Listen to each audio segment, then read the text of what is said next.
Un avión con el motor detrás de la cabina, un enorme canón disparando a través de la hélice y puertas de automóvil en lugar de una tradicional cubierta deslizante.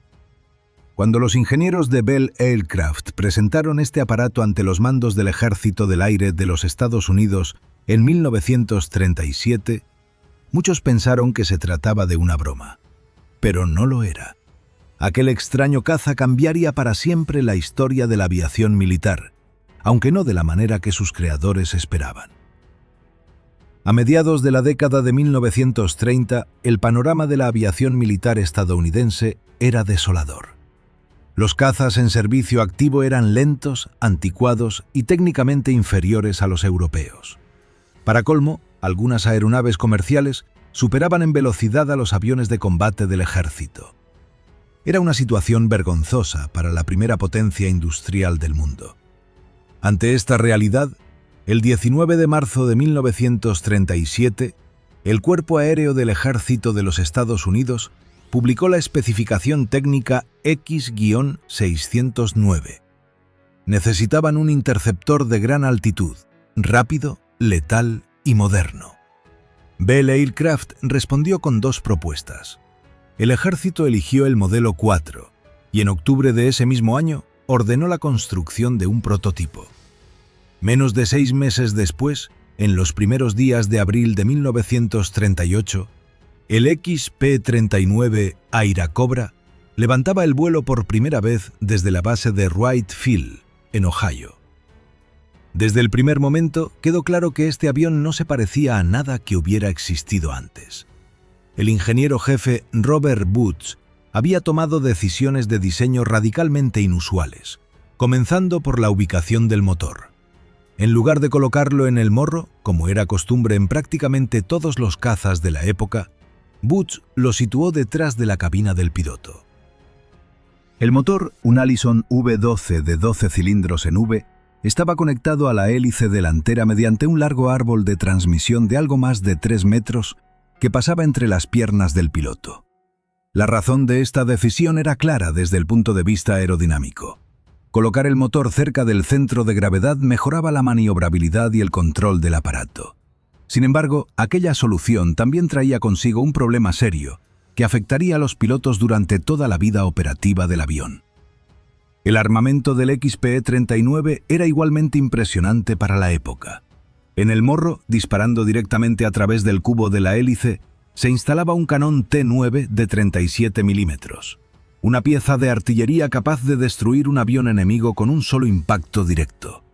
Complementaban este arsenal 2 ametralladoras Browning de 12,7 milímetros y otras 2 de 7,62 milímetros. Para terminar de romper con todos los convencionalismos, el avión incorporaba un tren de aterrizaje triciclo, con rueda delantera, algo absolutamente novedoso en cazas militares de aquella época y que Bell convertiría en su seña de identidad para todos sus diseños futuros. Las puertas de acceso a la cabina tampoco se parecían a nada conocido. Eran puertas laterales al estilo de un automóvil, con ventanillas que se podían bajar, lo que daba al aparato un aspecto completamente extravagante. Los primeros resultados de las pruebas fueron extraordinarios. Equipado con un turbocompresor, el XP-39 alcanzó una velocidad máxima de 628 km por hora a una altitud de algo más de 6.000 metros.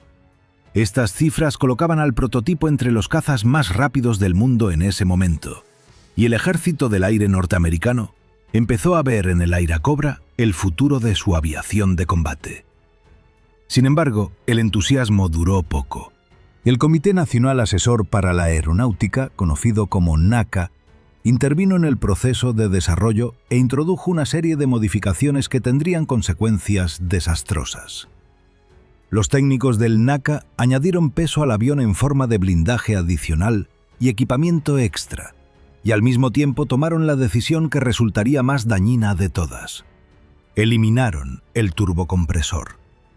Argumentaron que el sistema era demasiado complejo para la producción en serie y que su mantenimiento en campo resultaría difícil. Fue un error monumental que condenó al Airacobra a volar en condiciones muy por debajo de su potencial real. Sin el turbocompresor, La velocidad máxima cayó hasta los 590 km por hora. Pero lo peor era la altitud operativa.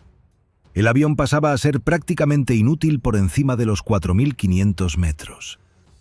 Para un interceptor de gran altitud, aquello equivalía a una sentencia de muerte operacional. Cuando los primeros Airacobras llegaron a Gran Bretaña en el verano de 1941, los pilotos de la Royal Air Force los recibieron con una mezcla de curiosidad y escepticismo.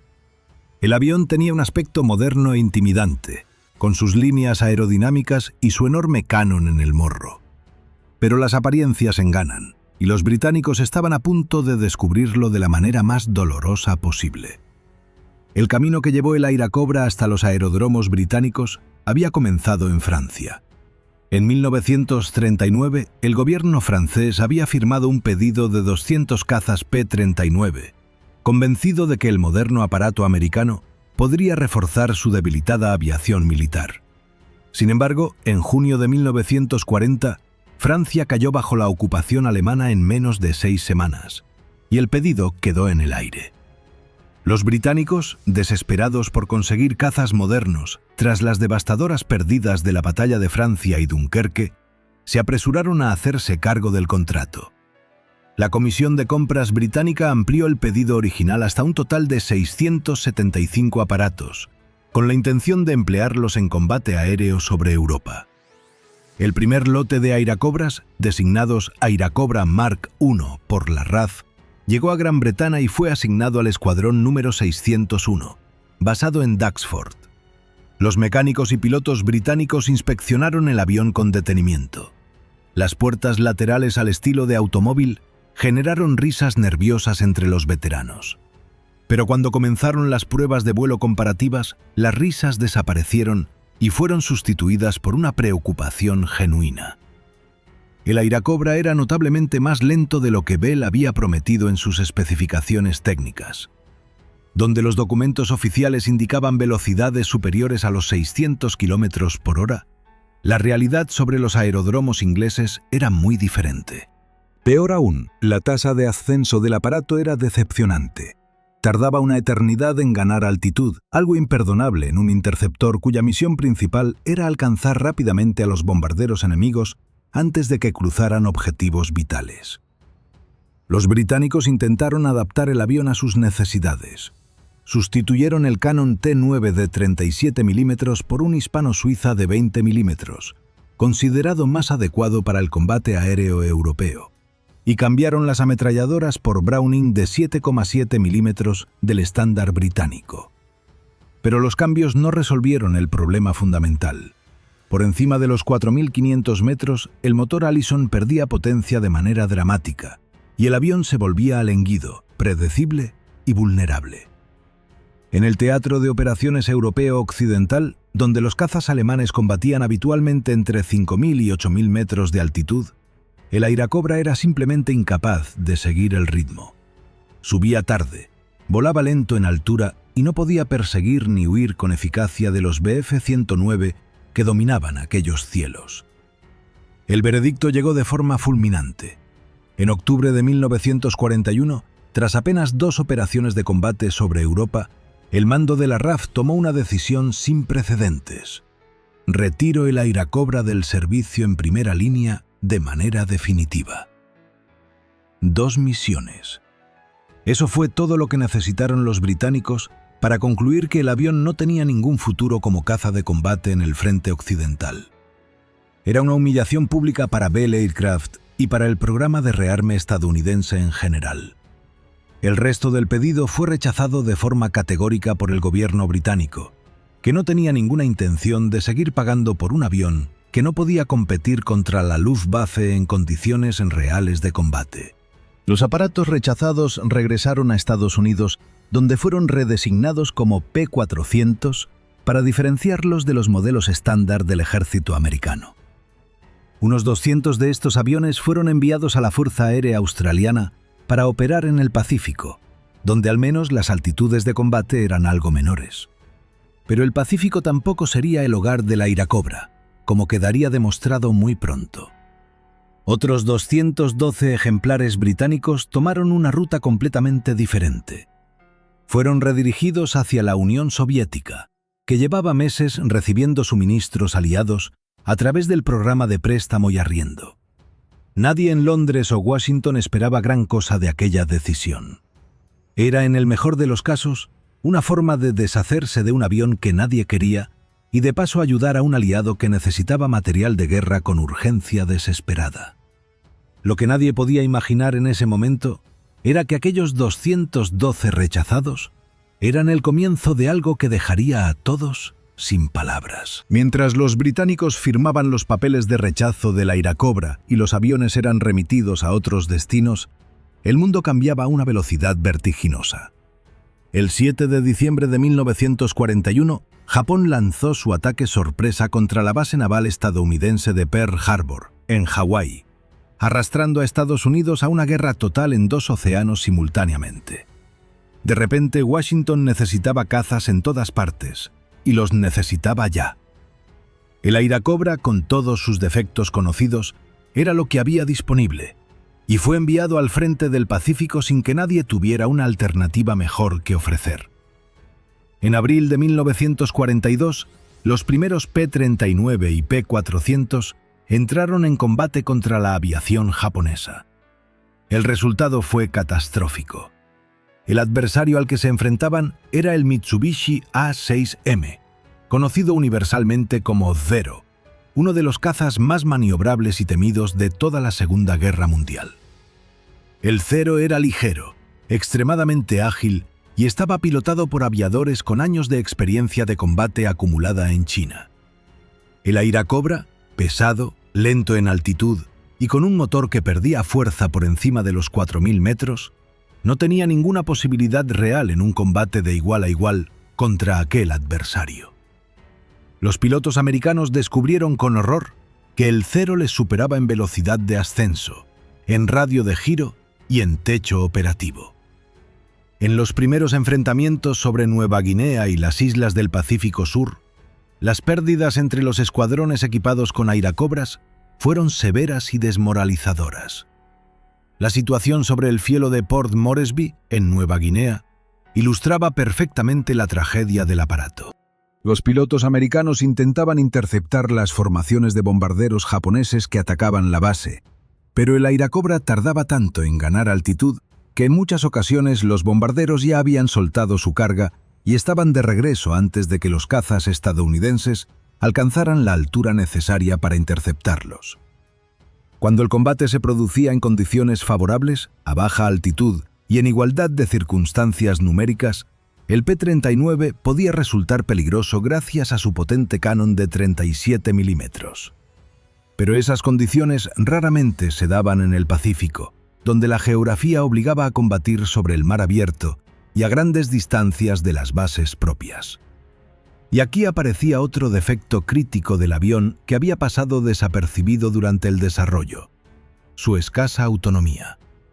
El Iracobra simplemente no tenía el alcance necesario para operar con eficacia en aquel inmenso teatro de operaciones donde las distancias se median en cientos de kilómetros de agua. Fue en este contexto donde nació el apodo que perseguiría al avión durante el resto de la guerra. Los propios pilotos americanos comenzaron a llamarlo Iron Dog, el perro de hierro, una expresión que en el argot aviador de la época significaba algo intratables, inútil e imposible de manejar correctamente. El nombre era cruel, pero reflejo fiel de la frustración acumulada por los hombres que se veían obligados a subirse a aquel aparato, sabiendo que estaban en desventaja antes de despegar. En Guadalcanal, donde los marines estadounidenses libraban una batalla terrestre ferocísima contra las fuerzas japonesas, los Iracobras intentaban proporcionar cobertura aérea y apoyo a las tropas en tierra. En ese papel, volando bajo y atacando posiciones japonesas con su artillería, el avión resultaba algo más útil.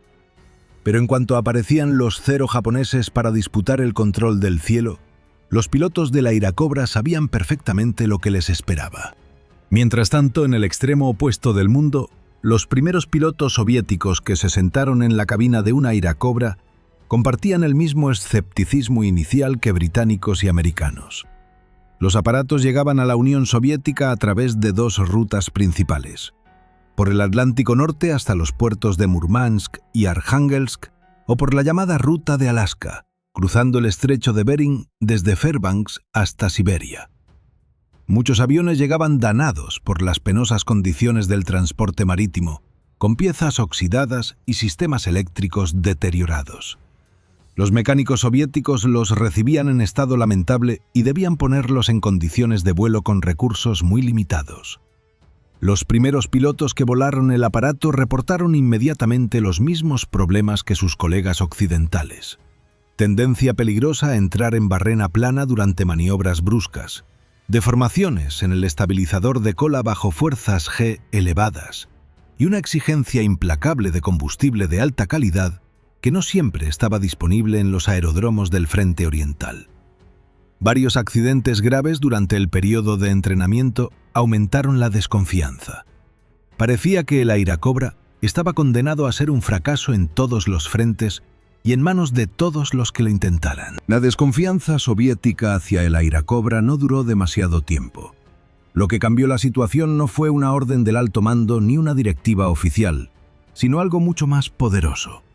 Los resultados en combate de un puñado de pilotos excepcionales que descubrieron cómo sacar partido a un avión que todos los demás habían descartado. El primero y más importante de ellos fue Alexander Pokrishkin, un joven oficial de la Fuerza Aérea Soviética que ya tenía experiencia de combate desde los primeros días de la invasión alemana en junio de 1941. Pokrishkin era un piloto obsesionado con la táctica aérea. Llevaba cuadernos de notas donde apuntaba cada combate, cada error, cada decisión que había costado la vida a un compañero. Cuando le asignaron un Airacobra a principios de 1942, no reaccionó con el rechazo que mostraban la mayoría de sus colegas. En cambio, estudió el avión con la misma meticulosidad que aplicaba al análisis de los combates. Y lo que descubrió fue revelador. El Airacobra era un desastre como interceptor de gran altitud, pero en el frente oriental eso no importaba tanto como en Europa occidental. La inmensa mayoría de los combates aéreos sobre territorio soviético se libraban por debajo de los 4.500 metros, precisamente el rango donde el motor Allison funcionaba con mayor eficacia. A esas altitudes, el avión era estable, respondía bien a los mandos y su potente armamento podía resultar devastador. Pokrishkin desarrolló una táctica propia que exprimía al máximo las características del aparato. En lugar de intentar maniobrar con los cazas alemanes en largas espirales de combate, donde el Airacobra perdía ventaja frente a los más ágiles Bf-109, el piloto soviético apostaba por ataques en picado a gran velocidad, golpeando al enemigo por sorpresa y alejándose antes de que éste pudiera reaccionar. Era una táctica que requería una disciplina de hierro y una precisión absoluta, pero en manos de Pokrishkin funcionaba con una eficacia aterradora. A lo largo de la guerra, este piloto acumuló 48 victorias aéreas confirmadas volando principalmente el Airacobra, convirtiéndose en el segundo as más letal de la Unión Soviética y en el primero en recibir 3 veces la distinción de Héroe de la Unión Soviética.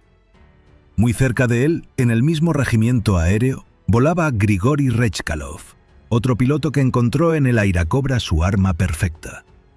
Rechkalov acumuló 44 victorias confirmadas a los mandos del caza americano, una cifra que le situaba entre los mejores pilotos de combate de toda la Segunda Guerra Mundial.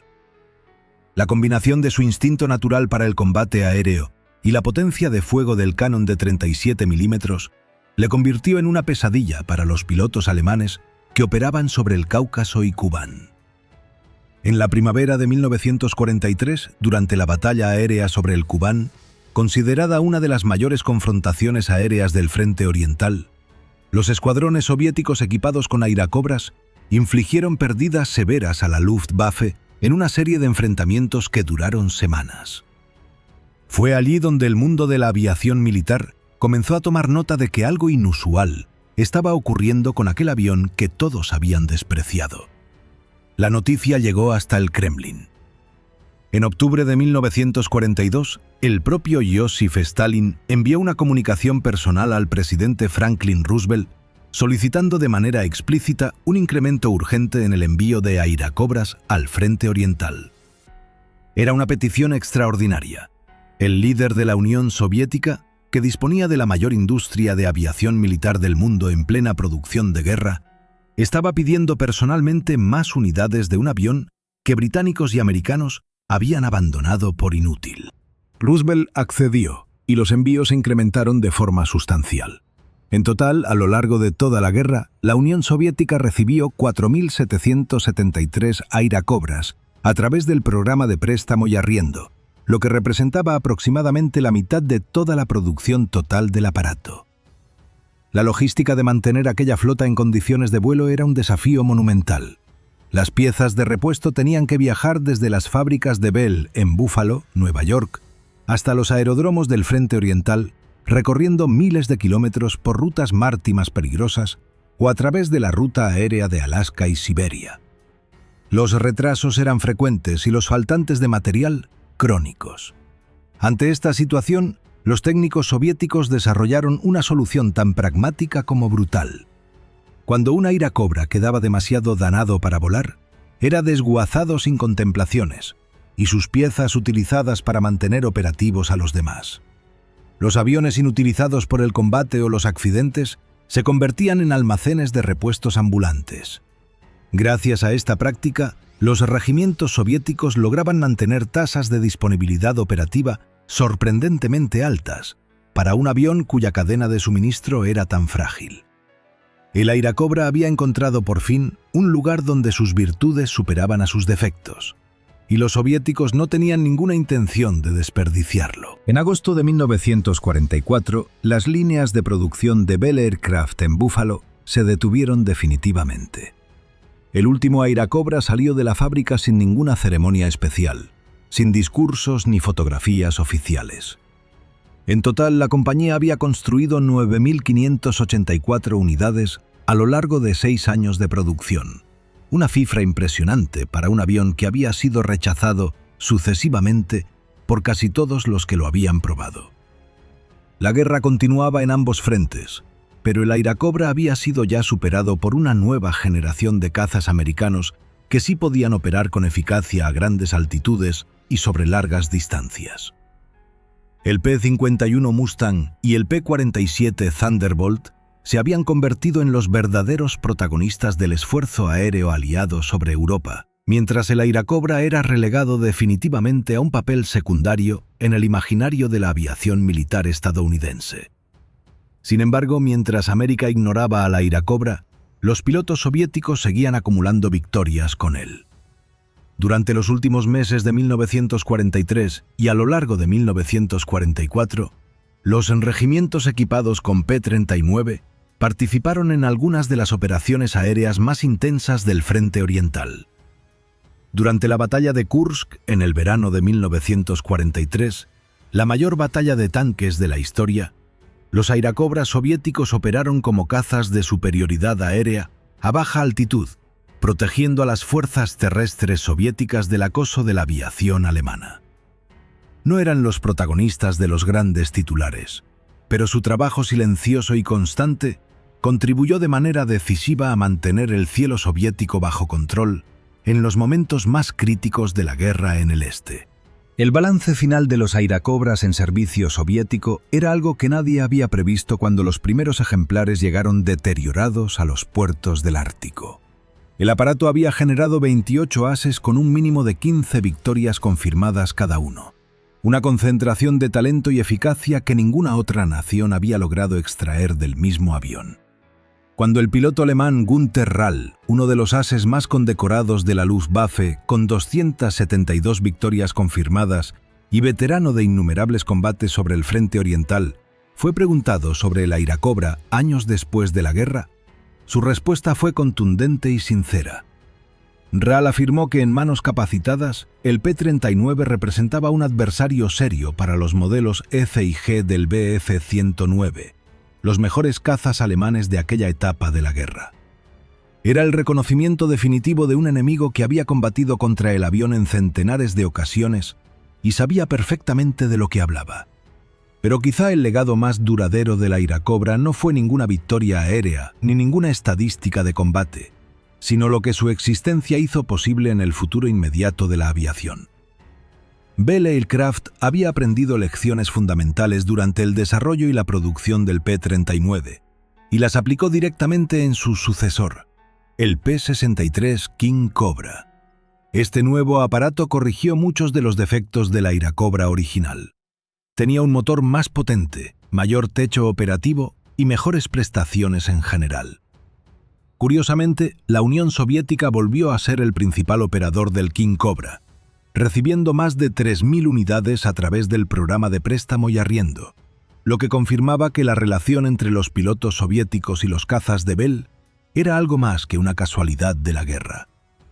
Sin embargo, la consecuencia más revolucionaria de todo el programa Airacobra fue completamente invisible para el público durante años. Mientras Bell perfeccionaba el diseño del P-39, sus ingenieros estaban trabajando en paralelo en un proyecto de máxima confidencialidad que utilizaba los conocimientos adquiridos con el Airacobra como punto de partida técnico. El resultado fue el XP-59 Airacomet, el primer avión de combate propulsado por motores a reacción desarrollado en los Estados Unidos. Voló por primera vez en octubre de 1942, en plena guerra, bajo un secreto absoluto en el desierto de California. El aparato que todos habían llamado Iron Dog, el caza que británicos y americanos habían abandonado por inútil, había puesto en marcha sin saberlo la cadena de conocimientos que llevaría a la aviación militar estadounidense hacia la era del jet. Ese avión despreciado por todos, rechazado en 2 continentes y enviado a los soviéticos casi como limosna, había cambiado el mundo de una manera que nadie supo ver en su momento. Si esta historia te ha sorprendido, si no sabías que el caza más efectivo de la Segunda Guerra Mundial en número de victorias confirmadas era un avión que casi nadie quería, entonces dale like a este video ahora mismo porque nos ayuda enormemente a seguir trayéndote historias como esta. Suscríbete al canal para no perderte los próximos episodios, donde seguiremos desenterrando los secretos más fascinantes de la aviación militar del siglo XX. Y si conoces a alguien apasionado por la historia o la aviación, comparte este video con él, porque estas historias merecen ser escuchadas. Déjanos en los comentarios cuál es tu avión favorito de la Segunda Guerra Mundial. Nos encanta leer vuestras respuestas.